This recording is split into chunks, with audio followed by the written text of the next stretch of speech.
Ask any PR agency what it's like trying to get coverage in the media for their clients right now. They'll all tell you the same thing. It's hard. That's their experience and it's ours too. And no matter how brilliant the story your business has to tell, securing media mentions has become an increasingly tricky proposition.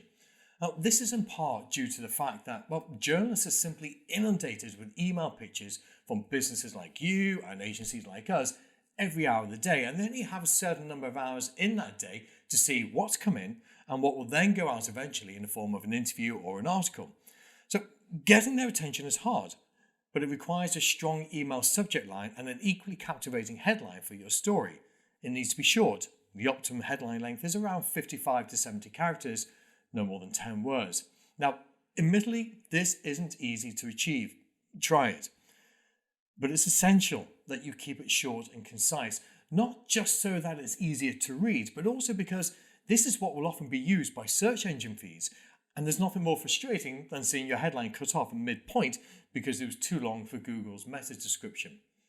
Okay, so now let's just say you've grabbed the journalist's attention. Just don't get carried away. There is still work to be done.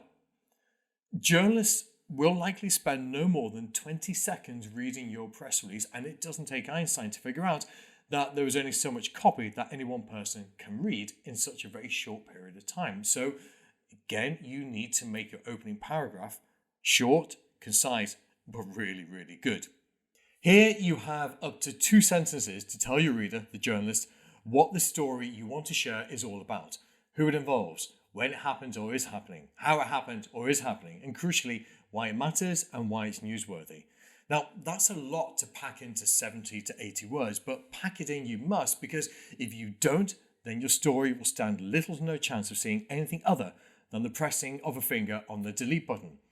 So now let's assume that you've nailed the above and wooed the journalist, and then they opt to read the rest of your brilliantly crafted press release. What should that look like? Essentially, keep the body copy to under 600 words or 700 at an absolute push, a single-sided A4. Anything higher than that, and you run the risk of it not being read at all, and the journalist might think that you sent them some kind of tone.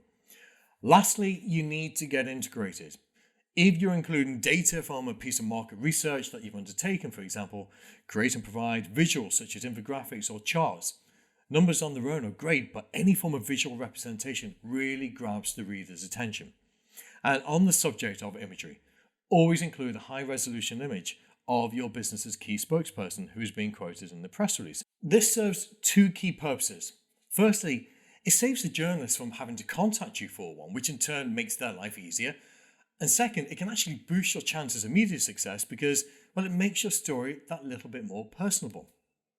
In the next video, we're going to talk through the best time to get your press release out there, which can be critical. The day, the week, the hour are all key. And if you need a steer or help with your next press release, just email me, paul@clearlypr.co.uk. Thanks for watching.